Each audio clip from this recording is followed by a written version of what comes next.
Miami Hurricanes are officially in the house. We have head coach Mario Cristobal here with us. I know how much this program and this place means to you, and to have the national championship in this city. What's it been like to see the fans buzzing the way they have this week? Well, obviously, we're very humbled by the support of our community, our fans, the Miami Hurricane family, and they've been that way the entire season. And certainly for us, the focus is entirely on the task at hand and our 1-0 process, but for our players to experience this type of buzz and support is awesome. And I know that has been the mentality. You just got to go 1-0 one more week. How built for the moment and that opportunity is this group of guys? Well, this group first got together last January, and that process is relentless. It's something that you've got to pour your entire existence into, and they've done that. And it's important to stay focused on that, not allowing any of the outside noise and distractions become part of that. They've done a great job of that, been resilient, been tough, and they're certainly looking forward to getting back to practice today. Thanks for this. Good luck this week. Thank you. Go Kings. Yes. Hey, Coach. So, D'Angelo Ponce has been ranked the best corner in the Big Ten and the top 5 in the nation. What type of impact does a player like Ponce have on your offense Monday night? I mean, he's always around the ball. I mean, the kid's very seldom out of place. He's just a really good football player, and he's one of a lot that play for them. And so, yeah, I mean, the structure of their defense allows him to get eyes on the quarterback and trigger on the ball. And he does a really good job within their scheme, but he's also a very instinctive player. Like when the ball comes his way, I mean, he can leave and go trigger as good as I've seen. And so I mean, he's just a really elite player.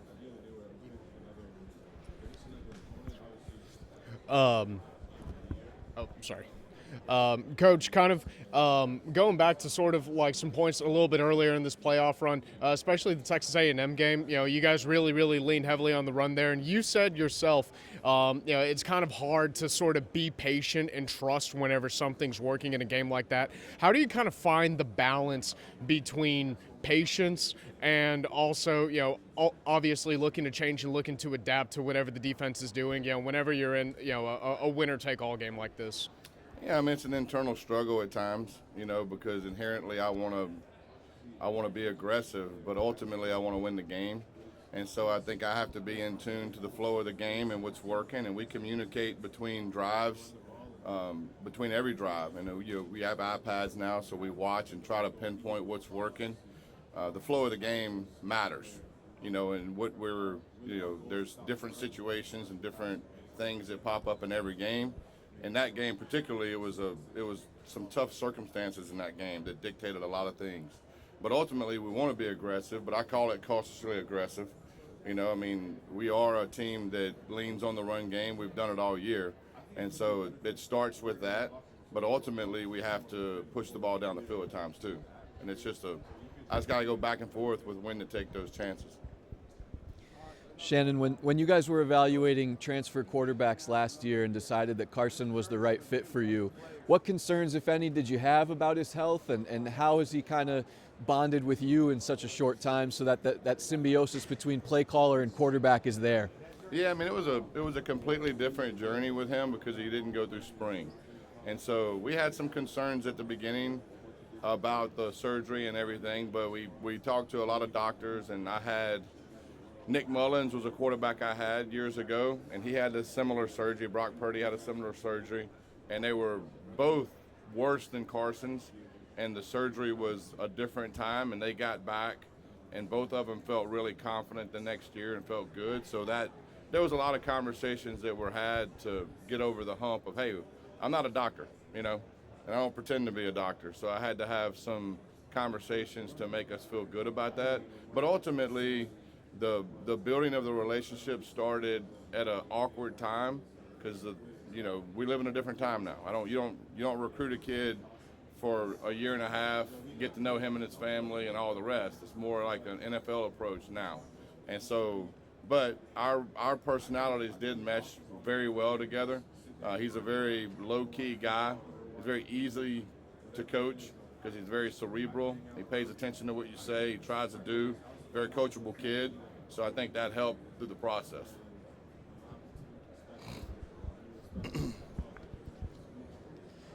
Coach, beyond the production, what has Marty Brown brought to this team after coming in from North Dakota State? Consistency. I mean, his character's off the chart. He's a guy that really a lot of kids should look at as far as his perseverance and his attitude. And things didn't always go his way this year, but he stayed constant, he stayed positive, he didn't waver. And when his number was called, he did his job, and he's done that all year. And so I can't say enough about the kid as far as his approach and his attitude, especially in today's age where it's I got to get mine mentality, right? And everybody wants it right now and wants a ton of it. And sometimes you just got to stay the course and you got to weather some ups and downs. I mean, that's the way life is. And so he's a great example of staying the course, staying positive, blocking out the noise, because everybody's got the people in their ear when things aren't going your way. Sometimes it's very close people to you, right? And you got to block out all that, and you got to focus on what matters and what reality is. And then when you get your chance, you got to take advantage of it, and he did. I can't say enough about the kid. I love the kid. His attitude, his character is probably what pushed through the most with him. Hey, Shannon. The way things are now with transfer quarterbacks coming in often for 1 year, how much of a sense do you know what you're getting? And other than watching film, and trying to do as much background research as you can, things happen pretty quickly too. It just so happened with Carson, there was a couple people in his past that I'm very close with. Todd Monken was one. Had a long conversation with him. He recruited him to Georgia. He probably knows him the best because Todd's son and him played on a summer league baseball team together, so he gave me a lot of insight on the kid. Buster Faulkner was a guy that was at Georgia that I've known very well, and so I had a conversation with him just to kind of get the personality, because there's all, look, there's all kind of narratives out there, probably for me, for everybody, right? And getting to the truth a lot of times is hard. You got to cut through the weeds a little bit. But those two guys were very instrumental in telling me a lot about him, made me feel really good about it. And then, you can put on tape and see that he's a very talented quarterback. I mean, that was easy. That was the easy part. The other stuff is the stuff that I wanted to know a little bit more about. But after talking to them, it made my decision really easy. Is it inevitable if you as a program, if that's the path you go down with your quarterbacks, that at some point you're gonna get one that's a bust, that it's just not gonna work in this era? I mean, are you a gambler? Are you a blackjack player? I mean, I played blackjack, yes. Yeah, well, nothing's 100%, right. In life, right? And inherently, I am a old school soul. Like, I like developing kids, and I think, reps within a system matter. And I think, at some point, that's going to mean more, right? What did this coaching staff see in Carson back kind of in the beginning of it all, going through the transfer portal and trying to find the right guy to lead after Cam Ward? Just what was it about him that stuck out to you the most that stays true to today? The one thing is he's played in a lot of big games. And we looked at his career as one of, man, this kid's got a lot of experience. We felt like we were a really good football team, and we felt like we needed somebody that's played in some big games because we were hoping to play in some big games. And he's been in a lot of them. And so that was the one thing at the beginning that I looked at. It's like, man, this kid's won a lot of games, but he's won a lot of big games and been in a lot of big games. And so that experience was very, very much so a big point in taking him. Now, you got to have the talent. Like, I had to turn and look. Everybody evaluates quarterbacks differently, right? And I think 99% of the people screw it up because ultimately, you have to be an accurate thrower from the pocket to be a productive quarterback. Period. Everybody gets enamored with, this, that. The kid can run a 4. I don't care. Like, if you can't throw it accurately from the pocket, then I'm not that good of a coach. Does that make sense? So ultimately, that's what I wanted to see on film. Like, what kind of player is he? Like, what is he? Is he a progression quarterback? Is he sitting in the pocket, finding lanes and triggering through it with accuracy? And that's what he was. And you don't always see that when you put on tape. A lot of offenses today are RPO driven where it's, hell, I could play quarterback, But ultimately, we do it a little different way. Like, you got to dissect defenses. You got to throw through lanes, intermediate passing, like so, and there's reads. And so ultimately, that's what I wanted to see, and that's what he did. And he was a very cerebral player. And so you could see that on tape. Like, he was really good from the pocket. I do think he's more athletic than people give him credit for. We've urged him to make some plays with his feet, which he has over the last month or so. But ultimately, that's what I wanted. I want a guy, and I want one like that's what I want all the time is if you can't make your layups, then offensive football is a struggle. First time you saw him in practice, what was that like? Look, the kid's been what you see is what he's been from day one. Even going through camp, I was very reserved with giving him a lot of praise because ultimately not doing it in a game, you want to see it when the lights are on, right? And I have seen at times in my career where kids don't make that transition till later. Like, it takes some time. Like, experience matters in this game. Typically, older kids are better than younger kids, right? That's probably one reason why Indiana is such a good team and such a good defense. They have a bunch of older football players. They don't get rattled a lot. Like, the game's not too big for them. And so I was hoping with him that was the case, that the game wasn't too big for him. And fortunate for us, we had a big game first game, and he showed up. And so ever since then, it's been pretty consistent. Yeah, he was. This should be his senior year in high school.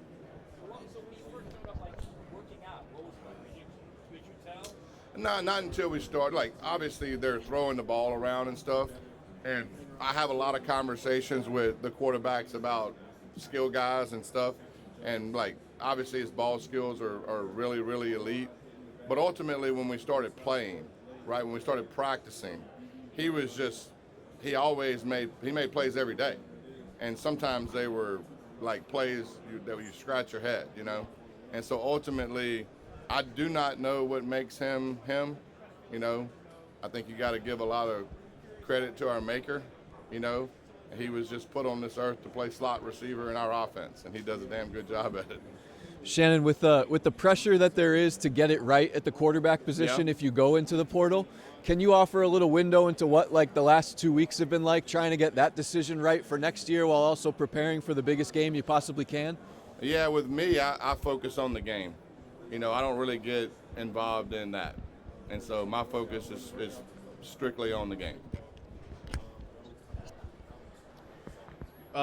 Coach, each of the last 2 years, with Carson and Cam, obviously, they were experienced quarterbacks who came here, with multiple years as a starter under their belt. Do you feel like it's important to try to find experience specifically at the quarterback position if you are going to go into the portal, as opposed to, a redshirt freshman who maybe, was really promising out of high school or something like that? I think experience matters at every position.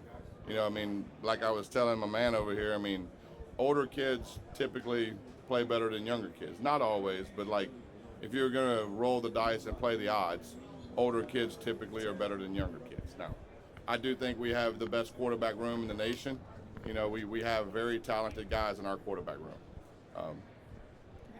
Hi, Lane Higgins from the Wall Street Journal. I wanted to ask you about Carson, in that, when he came to Miami, he had sort of a rocky first few months with injury and his car getting stolen and, coming and learning a new offensive system and everything. And that's a lot for anyone to go through, let alone when they're in the spotlight like he was. So I'm curious if you could sort of speak to sort of how you've seen him grow and, settle down, I guess, or settle into Miami over the last 9 months, given his kind of hectic start.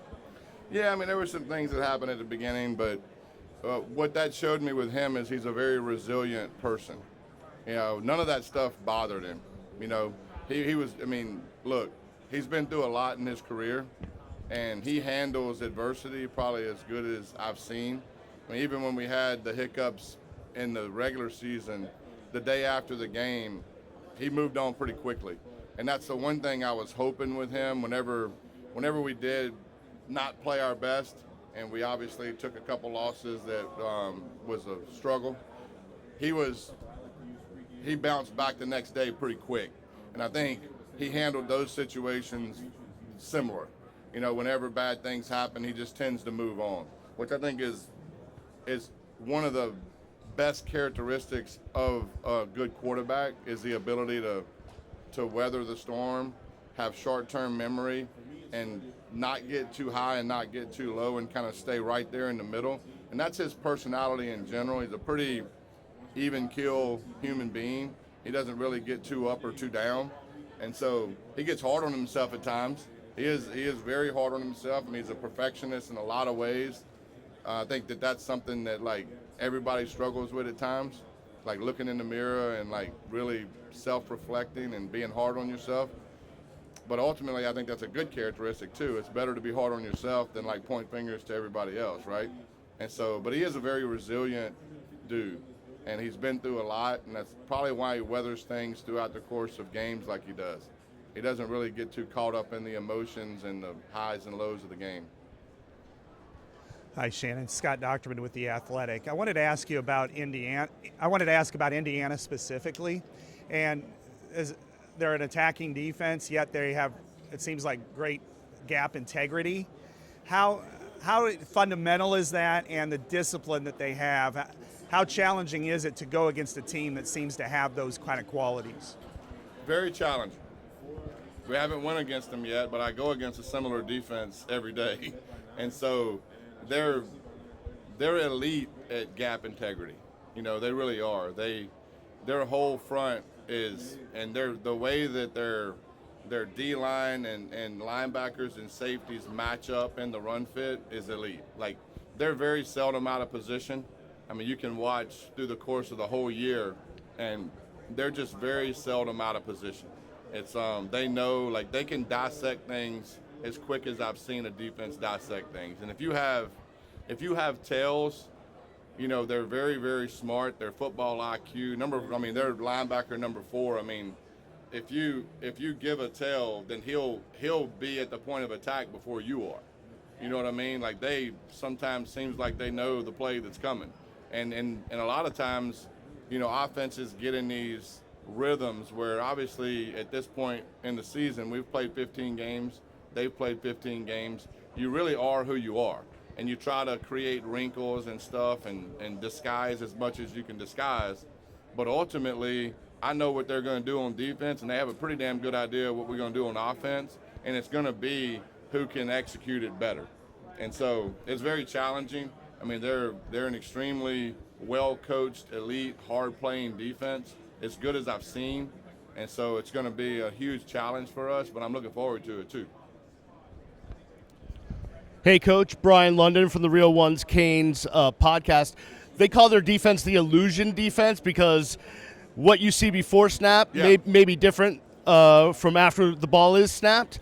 How do you prepare for that? What are the keys for Carson and everybody else identifying things when things are like that? Yeah, I think that's a great point. In my opinion, with this defense, the reason they're successful is because they make you play quarterback after the snap, if that makes sense to you. And so a lot of times, especially with the way offensive football in general is today, with a lot of RPOs, which we're not a huge RPO offense, but a lot of times quarterbacks are strictly coached and they have this thing in mind before the snap. But with them, you better be able to play quarterback after the snap. And so I do think that we're programmed the right way because our offense is a very reactive offense as far as like our pass game goes. We don't really get obsessed with pre-snap looks. Now, we take in the data, but ultimately we're a progression offense. Nothing is predetermined in our offense, which I think is a reason why I feel good about having some success. Now, obviously, not too many people have, but we are a post-snap organization. Like, our quarterback is programmed to see coverages and see space. Now, their coverages are honestly pretty damn elite, and they do a really good job of subtly changing coverages. Like, it looks very similar to other things they do. They occupy space extremely well, and they play eyes on the quarterback coverage, which years ago, that's how defense is played. Now, a lot of defenses have gone away from that with all the man coverage and 3-match stuff people are doing now. So they're almost, in a way, if I can like phrase this properly, they're kind of like preparing like for an option offense. Like you don't see it a lot, so like when you do see it, it's a little different, right? So just the way they play coverage is a little different than everybody else's zone coverage. You know, which is I think those guys do a really good job. Hey Shannon, why did you identify C.J. Daniels as a target when he was going to enter the transfer portal, and what makes him effective for your offense? I mean, he has a lot of video evidence of playing really good football, and you know, he would probably admit that LSU didn't go exactly the way he wanted it to go, but ultimately, I saw a guy that's played a lot of football, a lot of experience, and we've talked about this with a couple other guys, and I just thought that our receiving room needed an older guy that had a lot of experience. Now, with that being said, I had no idea. Like, I kind of had an idea of the player I was getting, right? But a lot of times, especially with the transfer portal, you don't have an idea a lot of times of the person you're getting. You try. Like, you try to do as much research as you can do. Where we knocked it out the park with him is his character and his leadership. It's elite. Like, he is an elite human being. And so I don't know if we necessarily knew that. We kind of got lucky with that in a way. We knew the player we were going to get, and he's had a really good year, but he's had a bigger impact on our offense with leadership and character. Like, he is the one in that receiver room that keeps everything going in the right direction. And he blocks his ass off, and I mean, he does the dirty work, and I think everybody follows suit with that. But that's been his biggest impact. Coach, you two guys, man. I'll let y'all wrestle it out. getting to this stage is a big deal for any head coach, right? And you've been with Coach Cristobal now for 3 years. And look, every head coach has his own style and way of doing things. I'm curious, just like over these 3 years, what has impressed you about his leadership style, the way he manages the team, that you feel like has allowed Miami to get to this point and play for a championship? I mean, I think talent evaluation is one of the biggest things in acquisition of talent. I mean, you know, it takes talented kids to play at this level. And he has a keen eye of what he wants, especially when it comes to up front and how to build a team. And just watching him, you know, build this team from the O-line, D-line back, and it's been eye-opening to me. And so now I do think that other than like just talent, you know, the way that he managed this year with the couple losses we had was the reason we're here, you know, because there wasn't a huge overreaction. It was more so of, hey, let's get back to the process, let's get back to work, let's figure out what we have to do to be better. It wasn't a blow up or anything like that, which I think at times as assistant coaches, you're anticipating certain things. Like, you always anticipate the worst, right? But I do think that his demeanor in those times of trouble was really helpful for our staff and our team. This year compared to your previous 2 years, like when losses happen, did he handle it different this year? No, it's been pretty consistent. You know, you know, even my first year here, we didn't lose one till like 4 or 5 games, right? The first year, I think we went like 5-0, and then we had a couple hiccups. But ultimately, you know, when you first get to a place, you know, you're always curious about that, you know, and so it's been pretty consistent. You know, we stay pretty even keel through adversity, which I don't think you can, you know, coach in a productive way if you're not. And I think that bleeds over to our kids, and it bleeds over to how you manage games, because if you can weather the storm, typically you can have some success. And so, but the season is the same way. I mean, look, it's a long season, and, you know, there's only one team that didn't go through adversity, and they're still playing, right? They've had none. And so what happened? I mean, obviously they've probably had some adversity, but they haven't had a loss. And so, you know, how you handle those losses is important. Coach, defensively speaking, how would you kind of describe the identity of Indiana's defense and what they kind of want to do to opposing offenses at their core? Well, I mean, they're very hard to run the ball against. They're very gap sound. They strain. They get off blocks probably as good as I've seen. It's hard to sustain blocks against them. And I don't really know why, other than they play with extreme effort. They strain. And so their back end, it does an unbelievable job of disguising coverages. They do a good job of playing. I mean, their zone defense is as good as I've seen. I mean, they're mostly zone. They'll play some man at times, but they're mostly zone. And the way they mix up zone coverages is really elite. They don't really get into a rhythm as far as like it's almost like I would say it's almost like, you know, they have these things they do, how much ever it is. Let's say it's like 8, and they just kind of pick them out of a hat. You know, I don't know if you know, they'll call a similar coverage on 1st and 10 that they do on 3rd and 4. You know, so I mean, it's hard to get in a rhythm against them because they're mixing stuff up on the back end a lot, and they're just really good at zone coverage. I mean, their eyes are on the quarterback. They move with the quarterback. They do an elite job of getting hands on the ball. They probably have more tip ball interceptions than I've seen in a while, and so just a savvy defensive unit in general. Shannon kind of touched on it there, but it seems like Indiana does a lot of post-snap movement. They mix things up. How are you and Carson able to work and simulate that? You know, go over it in film. Like, how much can you address that before you actually see it? Well, I mean, the good thing is our defense and their defense are very similar. I mean, from similar backgrounds, right? So we go against, you know, our defense obviously every week. We have, you know, certain sets that we do against them every week. That's been very helpful, because ultimately, you know, there's nothing better than like game reps, and you get those game reps in those settings. But, you know, I would say the good thing is our pass game is not dictated on pre-snap looks, if that makes sense. I mean, we're a progression-based offense, and I mean, our quarterback, you know, we put a lot on him as far as seeing space and, you know, going through his progression and getting into the open guy. So I feel like we're equipped, but ultimately there hadn't been a lot of people have a lot of success versus them, and so, you know, we'll see how it goes. Shannon, what's gone into your third down offense, converting the third downs, and how important is that in a game like this with a team that obviously does that well with their own offense? Well, I mean, you got to do better on second down.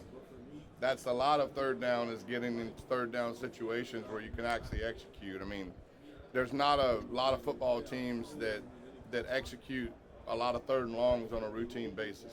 And so if you can stay out of those, you can have a much better chance of converting them. And so our third down rate for the last probably 2 or 3 games has been really high, and it has a lot to do with what we do on first and second down. Shannon, the 3 playoff games offensively have looked different. How much do you go into the game? Because sometimes you can grind it out, you can throw it like last game. Just how much does that play into a game like this? I mean, look, every game's different. I mean, the people you're playing is different, the atmosphere is different, the weather is different. So there's a lot of things that dictate the flow of the game, you know. And so, you know, my job ultimately is to score one more point than the opposing team. However that looks is how it looks. But ultimately, I mean, I anticipate this game to be one that's we're going to have to grind it out. You know, I mean, it's just the way it is. Their defense doesn't give up a lot of explosive plays. On the year, they have only given up a handful, right? And so ultimately, this game is going to be played probably intermediate to the line of scrimmage, right? And so I know that. And so ultimately, we have to be very efficient. Like my man over here, I mean, getting first downs is crucial, right? You got to keep the chains moving, and you got to get first downs.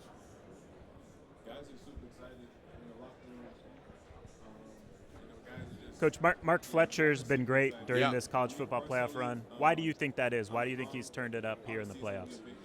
I mean, probably opportunities. You know, he understands that these games carry a lot of weight, and guys like him tend to rise in the most crucial situations. And so, and he's an elite player, and he's really, you know, been the he's been the carrier of this offense. You know, we've leaned on him in the most critical times, and he's came through. You got to give a lot of credit to our O-line. You got to give a lot of credit to our tight ends and our receivers. Like, it isn't just one guy in the run game. It takes everybody. You know, and we're not one of those offenses that allow receivers to get away with not playing physical. You know, and so those guys blocking safeties and being really aggressive in the run game helps too. But obviously Mark is the one toting it, and most of the time, and he's been elite. But he's also just been that guy since I've been here. You know, he's a guy you can depend on in tough times. He's a very steady personality, high character, cares a lot, and he's just hard to tackle. Big kid.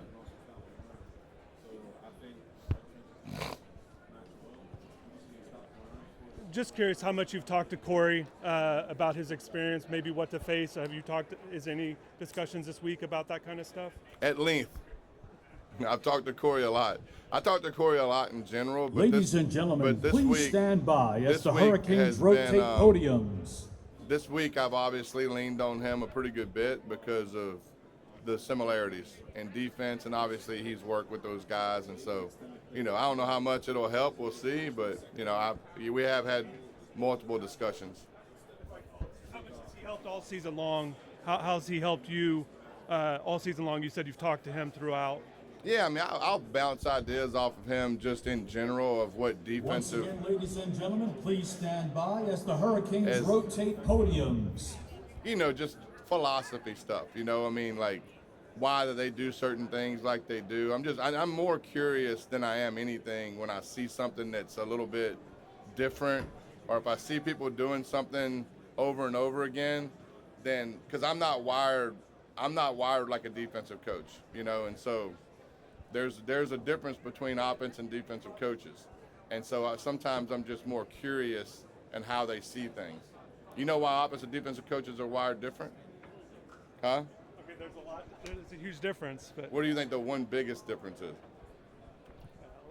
I mean, one's trying to, just obvious you're trying to score. The aggressiveness. We can punt. Okay. They can't. Does that make sense? Hey, Coach. I'm curious for you, like, how did you guys identify Malachi Toney, and what has he kind of meant for you guys? You know, the identifying of him, you know, he's been a good player for a long time, so that was pretty easy. Now, I don't think anybody would have imagined him having the impact that he's had this quickly.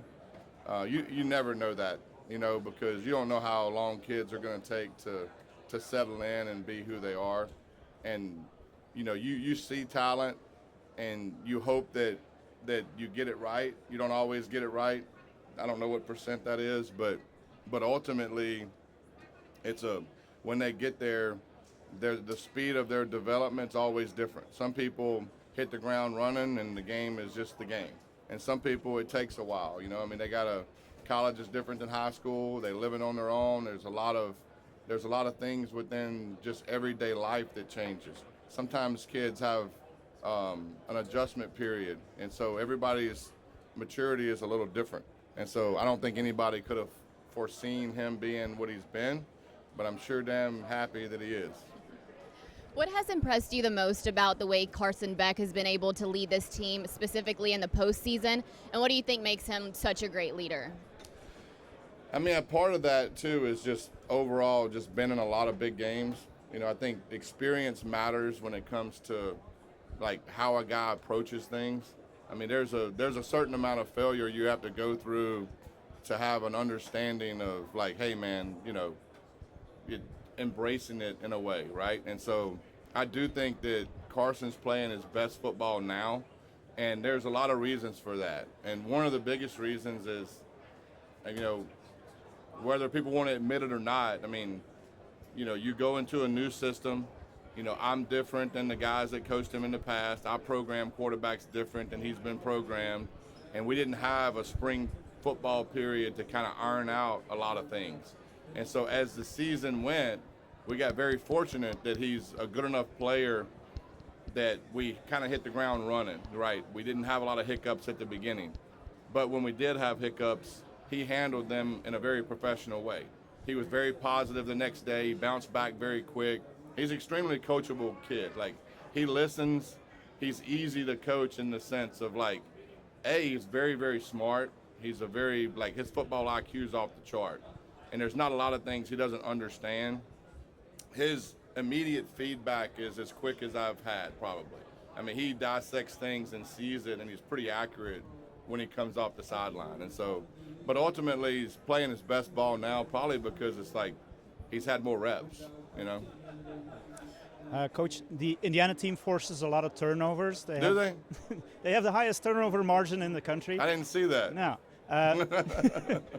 Do you adapt your game plan to that to minimize the risk of? Because the games that you lost, you all had more turnovers than usual. Did we? No, I think so.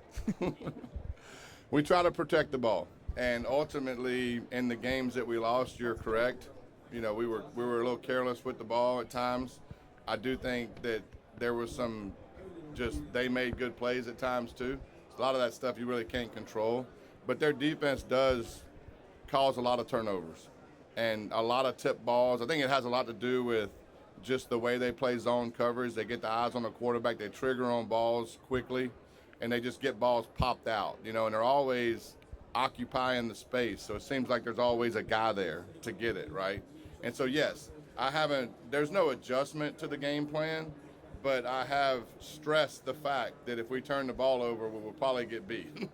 And so ultimately, when you have the ball in your hand, the program's in your hand, and that term is used a pretty good bit. And so you just have to care a lot about protecting the football.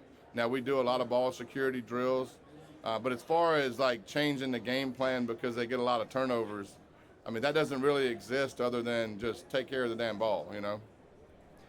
What stands out to you about Indiana's front seven? It runs a lot of simulated pressures. Have you seen looks like that, and what does that look like from your standpoint? What's a simulated pressure? Just mixing up looks in the front seven where they drop guys back, bring different guys in. Okay. I mean, I was making sure you knew what a simulated. Yeah. All right, you good? No, their D line's very active. You know, they slip off blocks probably as good as I've seen. It's very hard to sustain blocks with them. You know, and the only thing I can say that they just play with extreme effort. You know, they strain really hard, and so they're very hard to run the ball against. They're always matched up well in the run game. Like their linebackers and their D line fit well together, and so I think one thing that sticks out with them is they just play hard. I mean, they really, really play hard. And so we have to play hard. We have to finish blocks, which we've done a really, really good job of doing to this point. But it's going to be our biggest test of the year, and we know that. And so it's going to be that's going to be the tell of the game. Okay. Coach, maybe a personal question. You've coached a personal question. Okay. You've coached at several places around the country, then came here to Miami in the last 2 years. You've produced a #1 overall pick. And now you're in the national championship game. Does it feel like a culmination of your career, being at this high stage at this moment? In a way, I mean, I feel more blessed to have the opportunity. You know, I mean, the way I view it's very simple. It's this. I mean, I've been around a lot of really, really good coaches in my life, and I've been very fortunate to have some people around me that have molded me to get to this point that haven't coached in this game, you know, and so I'm very appreciative of being here, and I understand how hard it is to get here, and I also understand that it isn't all about me at all. Like, I have a lot of people in my past that gave me opportunities that other people didn't get, and there's a lot of really good coaches out there, and I'm very fortunate that I got those opportunities. And I look at a lot of people in this profession that are really, really good coaches that haven't played in this game yet or haven't played it in their career. And so I'm just more blessed to have this opportunity than anything. Thank you. Hey, Shannon.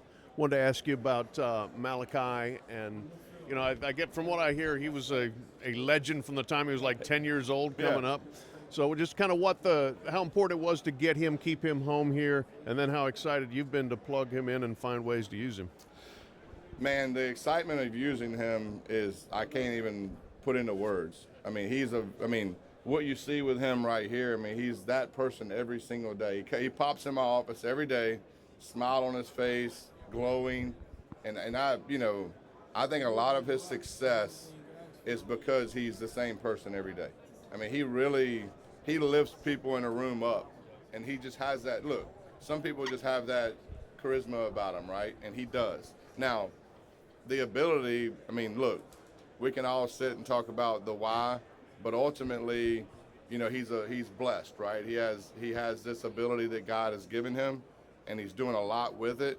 We try to do as much as we can with him, right? But we also know that defenses are going to focus on him a lot. Like, he was double covered a lot on that last drive, so other people had to make plays, and so that's just part of that's the beauty of football, really, is like it's a true team sport, and when somebody gets a lot of focus, then other people have to step up and make plays, and we have enough talent around him where that's possible. But being able to tinker with him and find different ways to move him around and get him the ball has been fun. And he can throw. He can really throw the football. Coach, how have you seen Alex Bauman grow this year? You know, that's a good question. I mean, you know, from the beginning of the year till now, I mean, he's a vital part of our offense. I mean, he does a lot of things that doesn't show up on the stat sheet, you know, especially in our run game. And he's starting to really get aggressive in our pass game, too. He's getting targeted more and more. And so, but the things that he does that don't show up on the stat sheet is really what fires me up about him. And he's a very selfless person, which I think at that position you kind of inherently have to be, you know, because it's a tough position. Like you're kind of a lineman at times, and you're kind of a receiver. You know, you have to live in a lot of different worlds at that deal. So you kind of got to have a servant mentality there, you know, and he does. And he's a great teammate. He's an awesome kid to be around. But he's a vital part of our process, especially in the run game. I wanted to ask you about the quarterback position. Last year you had Cam. This year you got Carson. How much does that help you in the market for the next quarterback, and people just looking and saying Miami's a great place for quarterbacks? Yeah, I mean, I think success breeds success, right? And so I do think that, you know, last year when we got Cam, I think it was very important to, especially in the nature of college football today, it's good to be marketable. You know what I mean? And so putting things out there and being able to develop guys to the next level and being able to sell that, you know, and that was the biggest selling point with Cam, was like, and because I had to sell Cam before the success, which is sometimes harder, right? And so I had to sell him on the picture of like, look, man, like, I want to put you in a position where these NFL teams are going to view you as the top quarterback, you know, because you're going to play in a system that you're going to have to make checks. You're going to have to make run game, you know, a lot of the things that you see in the NFL. And so, and we're, you know, I played quarterback, not very good, but like it should be appealing to play behind an O-line like us because they can really block, and Mirabal does an elite job, and we protect as good as I've seen. And so that's a huge selling point too, is like, look, man, look at his pocket you're throwing in, you know? And so ultimately getting Cam and then flipping the page to the next year, obviously Carson was either NFL or us, which was great because that's what we wanted to be, you know? And so, and then getting him, you know, and his journey was a lot different because he was injured, couldn't go through spring, and that presented a handful of challenges, you know, because you got to get to know, you got to get integrated into the system. And as a quarterback, you got to bring everybody together. It's hard to do that when you're not practicing. And so I do think that dealing with different personalities is important, and showing the fact that, look, we can, like, this offense is not just for one type quarterback. You know, it's going to really take you, and you're one piece of this whole puzzle, but then you can showcase your skills and really develop for the next level, is which everybody wants to do. With Indiana's defense, you know, you hear opposing coaches talk about what they do up front, kind of the stunts and twists. You hear about their simulated pressures. When you turned on the film, what stood out to you about what they do and their kind of approach? I mean, I think the first thing that sticks out, the first two things that stick out, is they don't give up a lot of explosive plays, and they're hard to run the ball against. Which, if you just take those two factors, that pretty much will tell you the defense is pretty good, right? And so, but I do think that they have a lot of older guys on defense. Look, the scheme is great. Like, what they do on defense is really, really solid and really elite. But the players, obviously, no different than our offense, our defense, and anybody that does anything worth of crap, is like, you have to have the players, right? And so they've assembled a bunch of older players that really know that system really well, and they're very seldom out of position, and I think they know it so well that it allows them to dissect what you're doing pretty quickly. Like, their eyes can kind of be more on you than if they had a bunch of players that's more thinking about what they got to do, where they're not maybe not focused on the offense, the set, well, the guard's a little deep or whatever, right? So they can really focus on a lot of things that are like tipping point things for them that allows them to react the way they react. And I think that has a lot to do with just having older kids that really understand the system, and they can just get things lined up quick and dissected quick. Hey, Shannon, I noticed Jacoby mentioned the nickname for Carson after the Fiesta Bowl of Vanilla Vic, and I know you had been wanting Carson to run a little bit more. I'm not sure if Vanilla Vic was in your lexicon. What was it that you saw that you started telling him as the season wound down and before the playoff, like, hey, we're going to need your mobility a little bit? I mean, it's something that I stress just in general with quarterbacks. I mean, anytime I'm watching film or watching the game, I talk in terms of, like, especially like, let's say it's a pass play, right? We're a very progression-based offense, which I think is a little different than a lot of people today. But, like, I'm a little old school. Like, progressions are sacred to me, right? And the pass game is sacred to me. And so, but I will talk, and look, Indiana's a good defense to talk about because every defense has the option to cover everybody. Like, there's going to be times where you just exhaust all your options and, like, you're standing there with the ball. And so ultimately what you do in those times matter. And so I always urge a quarterback, look, like, if I'm watching film with him, I'll be like, look, like, your eyes are here, then here, and now if you've exhausted your options, get me 5 or 55. I'll make that point. Like, give me 5 or 55. Now, I don't know if he's going to give me 55, but 2nd and 5 is a lot better than 2nd and 10.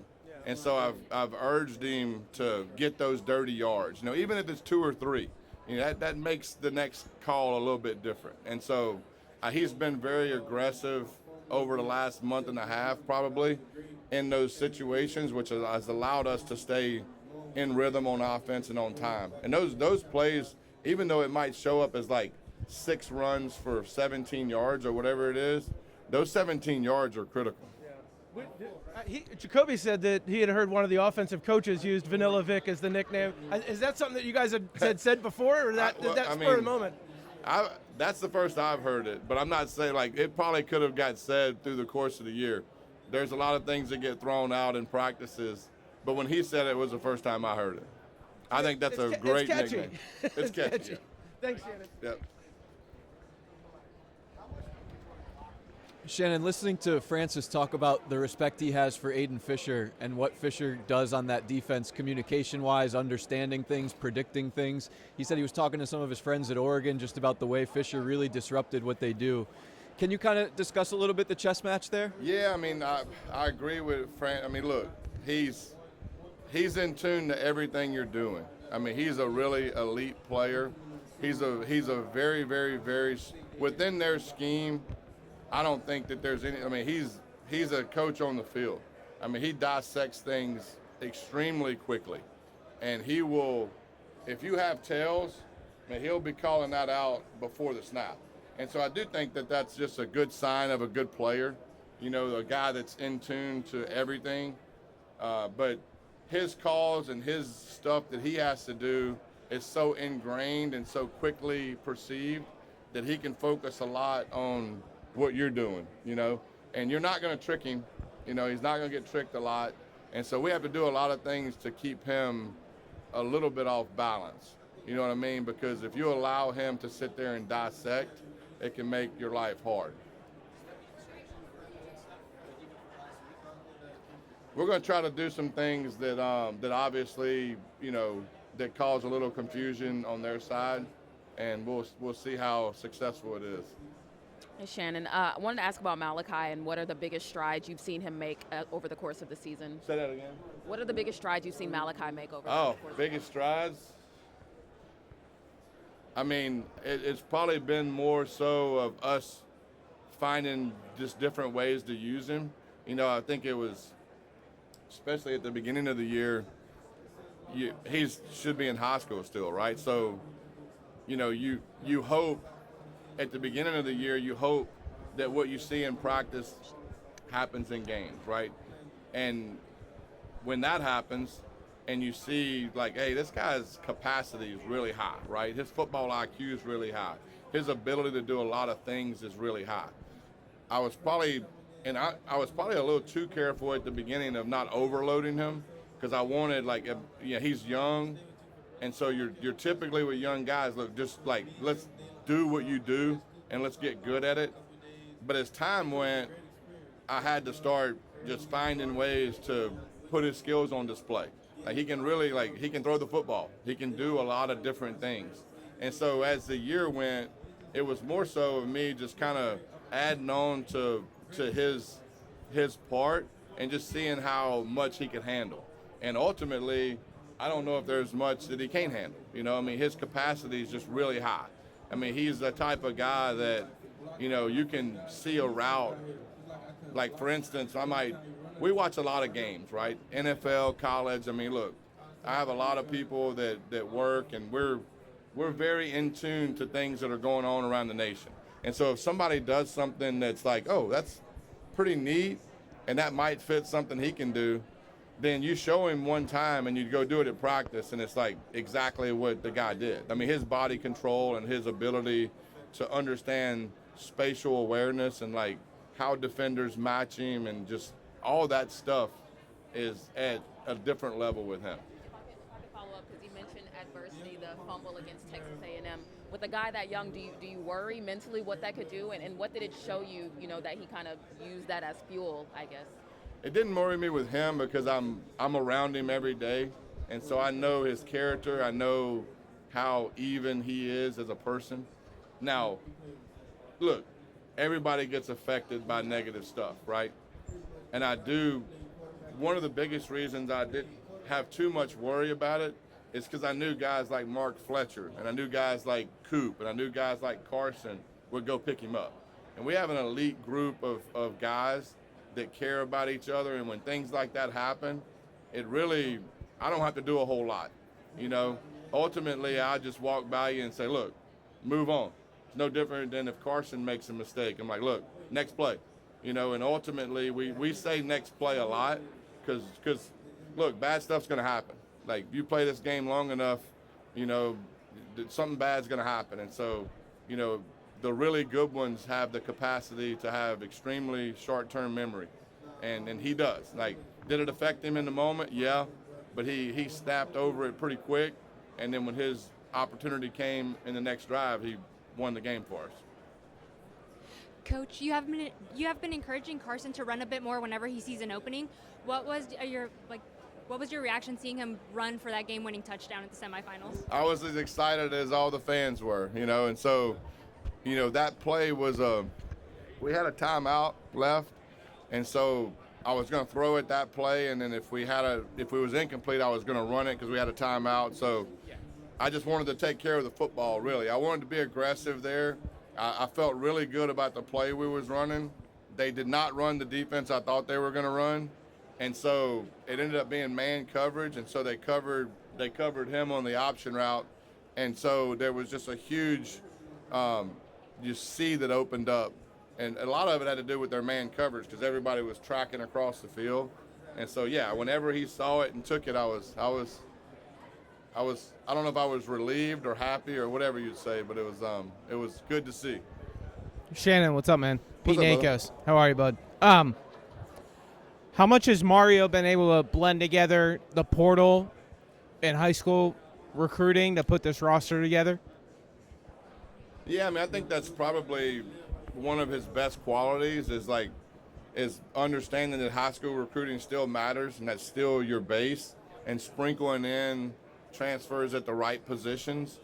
And there's an art to hitting on transfers, you know, because ultimately, if you look across the nation, it would be interesting to see the success rate. I don't know what it is, but I know on our team, overall, it's pretty high. Huh? It's hit and miss.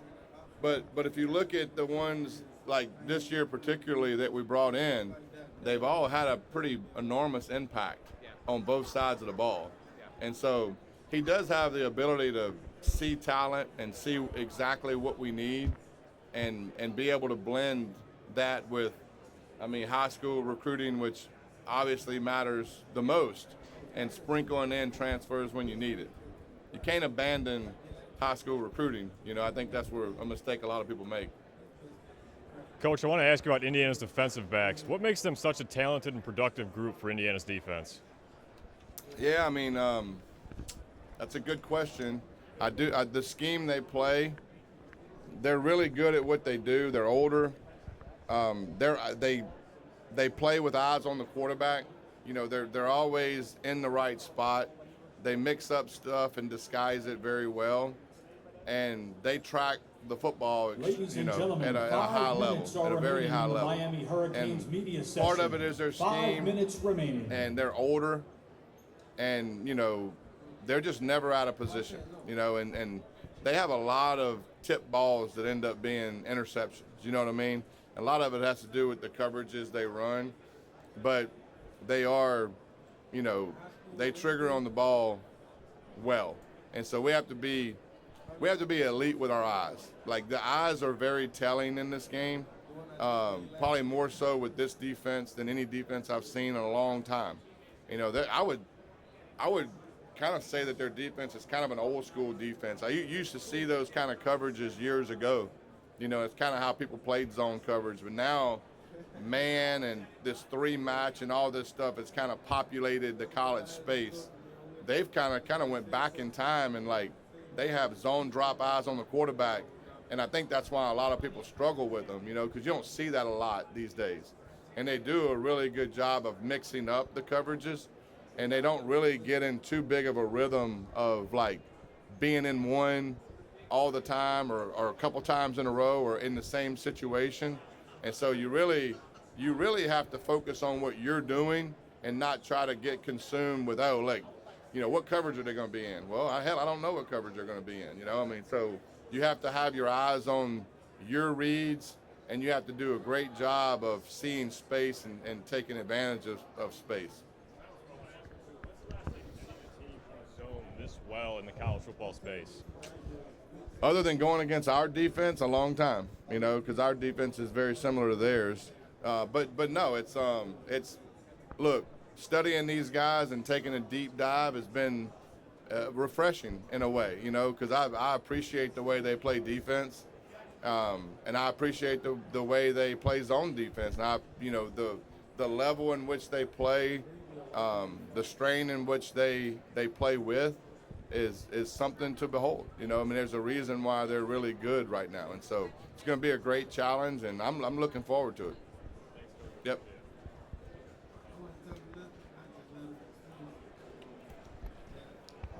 Hey, man. What's up, brother?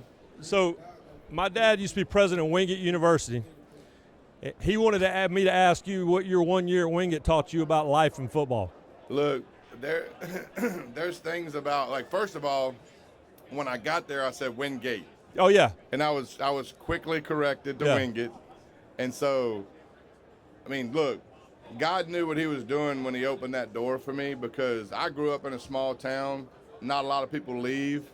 That was 14 hours away, you know, and so I got in my white Toyota pickup truck and drove. And the first time I'd ever seen Wingate is when I got there the first time. And so the people there, I mean, it's a unique place. Yeah. And it's not, obviously it's small, 1,000 students or whatever. There was a professor there, Nancy Randall. Yep. Sociology professor. You know what I'm talking about? Yeah. Elite human being. Yep. And her husband, Jason. And so they would have me, and look, she probably made my life a lot easier, because when I got there, I just so happened to got in one of her classes. I took one of her classes every semester from there out, right? Just because I appreciated the passion she had for teaching. And so they knew I was a long way away from home. Yep. So they would have me over to their house, and like she would cook. Her husband made his own beer, which I don't know at the time I probably wouldn't have said that. Yeah. But like we would go down in the basement, and I would test his beers that he made. Yeah. He was elite at brewing beer, and so but to me that place is a lot about the people. Yep. And then Joe Reich ended up being the head football coach there my last year. Yep. Who I still keep in contact with today. Such a good guy. Probably one of the best human beings I've come across, and one of the best coaches I've come across. Yep. And so it's just the relationships that happen there have stood the test of time, and the handful of guys that I have a text with every day is guys I played with there, and so I wouldn't have changed anything. I mean, I wasn't a great player by any stretch, and that's kind of where my career tilted to, and it was exactly what I needed at the exact right time. But your career path, you take a little bit with you all along. You've been in so many places to be here tonight. No doubt, yeah, absolutely. And look, and that's one that like I lean on Coach Reich a lot. You know, I mean, I'll text him about certain things, and we communicate back and forth. Ladies and gentlemen, but that concludes the Miami Hurricanes media session. I've been very fortunate. In approximately 30 minutes, on my the stops Indiana Hoosiers to media be session will around begin. some very elite people, and I think, you know, Once again, I'm that just very concludes the fortunate Miami Hurricanes because media ultimately session. I know that without The Indiana that, Hoosiers then I have no media chance session of will being here. begin You know, in so I'm very approximately blessed 30 with that. minutes. Appreciate you. What up, brother? A lot of hard-hitting questions. How are you? Good, brother. How are you, man?